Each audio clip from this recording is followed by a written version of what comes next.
You bought the seeds. You followed the instructions on the packet. You watered them just like it said. You waited 5 days, then 7, then 10. You keep checking the soil, hoping to see tiny green shoots pushing through. But there's nothing. Just dirt.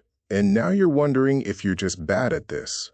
If gardening isn't for you. If maybe you should just give up and buy vegetables from the store like everyone else. Stop right there. It's not you. It's not even bad luck. In 90% of cases, seed germination failure comes down to 5 specific mistakes that experienced gardeners learned to avoid years ago. By the end of this video, you'll know exactly why your seeds failed, how to fix it, and how to get nearly perfect germination rates from this point forward. The first reason your seeds aren't germinating is the most common one. You're planting dead seeds. Seed packets show packed for dates, not viability dates. Most vegetable seeds stay viable for 2 to 3 years if stored properly. But that's a big if. Lettuce, onions, and parsnips last 1 year maximum. Tomatoes, cucumbers, and beans can go 3 to 4 years. The problem is seeds lose 10 to 20% viability per year after their peak. Heat exposure is the biggest killer. Seeds stored in a garage during summer, left in a car trunk, or sitting on a sunny windowsill are cooking slowly. Moisture is the second killer. Basement humidity or open packets without proper sealing let moisture in. Seeds are living embryos in suspended animation. Moisture plus heat wakes them up, but if there's no soil, they burn through their energy reserves and die right there in the packet. Dollar store seeds are often 3 years old or older. Big box stores with outdoor garden sections expose seeds to temperature swings all day long. Online sellers without climate-controlled warehouses ship you seeds that have been baking in metal containers. And those leftover seeds from last year that you stored in your shed? They're probably dead. Here are 2 tests you can do right now. The first test takes 30 seconds. Fill a glass with room temperature water. Drop 10 to 12 seeds in. Wait 2 or 3 minutes. Floating seeds are dead because the embryo inside has dried out, and the seed is hollow. Sinking seeds are viable because they're dense with a living embryo. This test is 85 to 90% accurate. If 8 out of 10 seeds float, don't waste your time planting them. The second test takes 2 to 5 days, but it's more accurate. Dampen 2 paper towels. Place 10 seeds between them. Seal everything in a plastic bag or container. Keep it at 70 to 75 degrees. Check daily for sprouting. Count how many seeds actually sprout out of the 10. If fewer than 5 sprout, you have a bad batch and you need new seeds. If 7 to 10 sprout, your seeds are fine and the problem is somewhere else. Buy from reputable seed companies that specialize in seeds, not stores that sell seeds as an afterthought. When you get home, store seeds in an airtight container with a silica gel packet in a cool, dark place. Your refrigerator's crisper drawer is actually perfect. Here's the money math. A $3 packet of quality seeds with 90% germination gives you 45 usable plants. A $1 packet of dead seeds with 20% germination gives you 10 plants. You're not saving money. You're buying frustration. If you've ever felt frustrated watching that empty soil and want to finally crack the code on seed germination, subscribe and turn on notifications. We're covering the mistakes nobody warns you about. The second reason is planting depth. I'd estimate 30% of germination failures come down to this. Seed packets give you ranges, not exact numbers, and most people guess wrong. Seeds carry limited energy reserves to fuel the sprout. That energy must push the sprout up toward light and push roots down toward water. If you plant too deep, the sprout runs out of energy before reaching the surface. If you plant too shallow, the seed dries out before roots establish. The most common error is planting too deep. People think more soil equals more protection. Tiny seeds like lettuce, carrots, and basil, planted 1 inch down, have no chance. A lettuce seed is the size of a pinhead. It has the energy of a pinhead. If you bury it under an inch of soil, it's like asking you to dig yourself out from 6 feet of concrete with a spoon. Here's the universal depth formula that works for 95% of seeds. Planting depth equals 2 to 3 times the seed's width, not its length.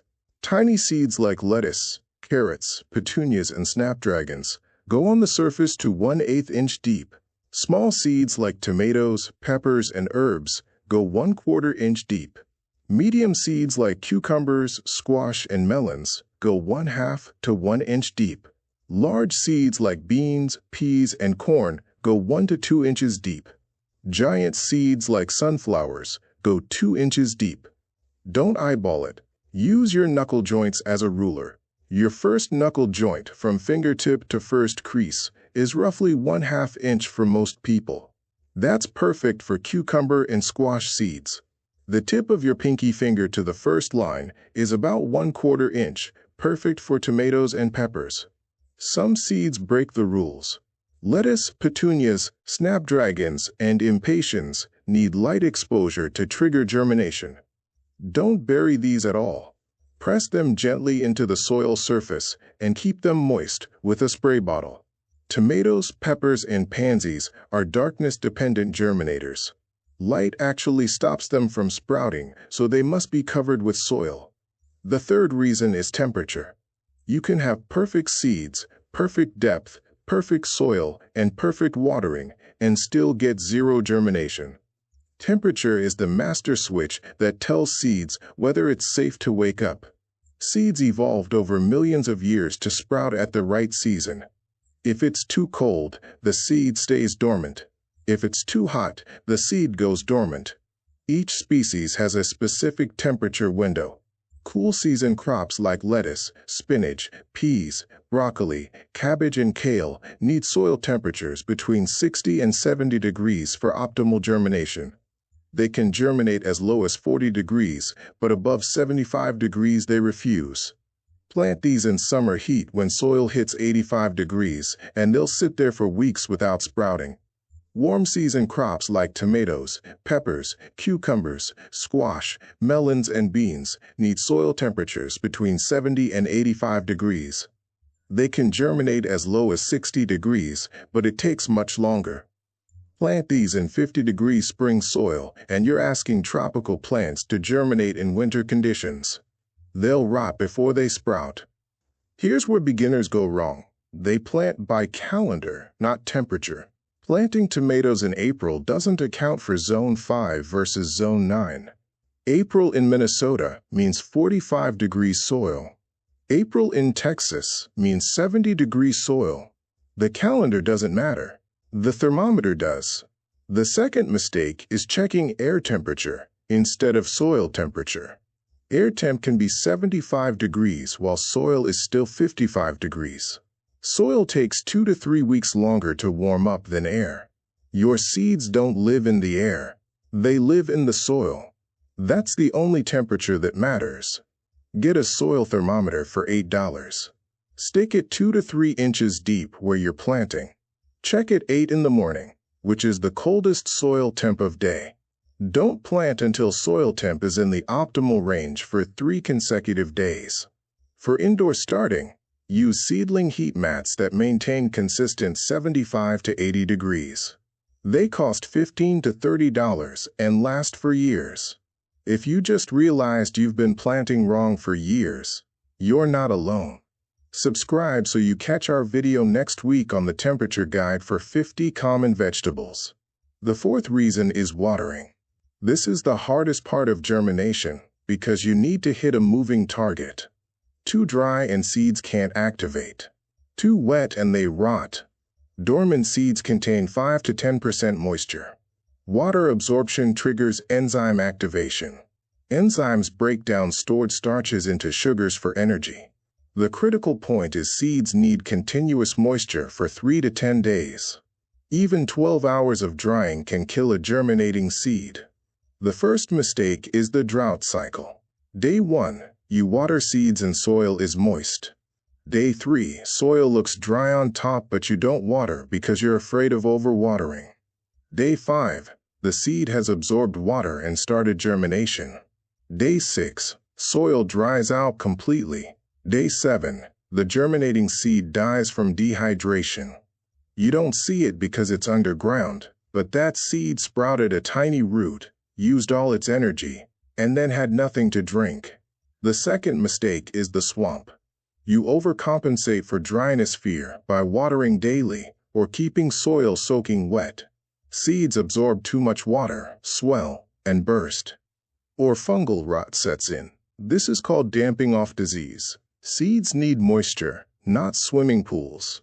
Think damp sponge, not soaking sponge. The perfect method is bottom watering. Use containers with drainage holes. Place in a tray or dish. Fill the tray with 1/2 inch of water. Soil absorbs water from bottom up through capillary action. Refill the tray when empty. This is foolproof because it's impossible to overwater. Soil only takes what it needs. It maintains consistent moisture, and it prevents surface crusting. For direct garden sowing, use the finger test. Stick your finger 1 inch into soil near seeds. It should feel like a wrung-out sponge. If dirt sticks to your finger, that's perfect moisture. If your finger comes out dusty, it's too dry, and you need to water immediately. If water pools around your finger, it's too wet, and you should wait 24 hours. The fifth and sneakiest reason is your soil is strangling your seeds. Garden soil alone fails for germination because of compaction. Garden soil has clay particles that pack tight when wet. The seed sends out a tiny root, thinner than a hair.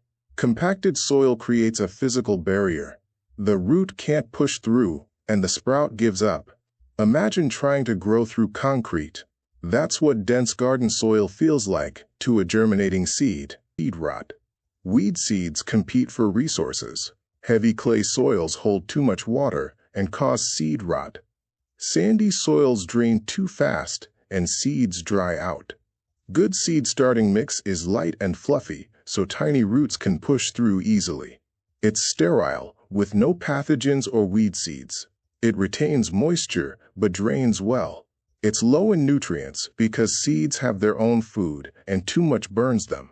Here's a recipe that's better than store-bought. Mix 70% coco coir or peat moss for moisture retention and fluffiness. Add 30% perlite or vermiculite for drainage and air pockets. Optionally add 5 to 10% compost for beneficial microbes, but keep it low. This mix costs about $12 to make a 5-gallon bucket that will start hundreds of seeds. Even perfect soil fails in dirty containers. Reusing last year's seed trays without cleaning carries over fungal spores. Wash with soap and water. Soak 10 minutes in 1 part bleach to 10 parts water. Or soak in hydrogen peroxide at 3% solution undiluted. Or use baking soda solution with 1 tablespoon per liter. Rinse thoroughly and air dry completely before adding soil. Here's what I want you to remember. Seed germination failure doesn't mean you're bad at gardening. It means you're learning a skill that takes practice. Every successful gardener you admire has killed hundreds of seeds, learning these exact lessons. The difference between them and people who quit is they diagnose the problem instead of blaming themselves. Pick one crop that's easy to germinate. Beans, sunflowers, or zinnias work well. Apply everything you learned here. Get the depth right. Check the temperature. Use proper soil and water consistently. When you see those first sprouts push through in 5 to 7 days, you'll have the confidence to grow anything. Drop a comment right now telling me which of these 5 mistakes you've been making. I read every comment and I'll help you troubleshoot if you're still stuck. Don't forget to subscribe for more videos like this. Thanks for watching and see you in the next one.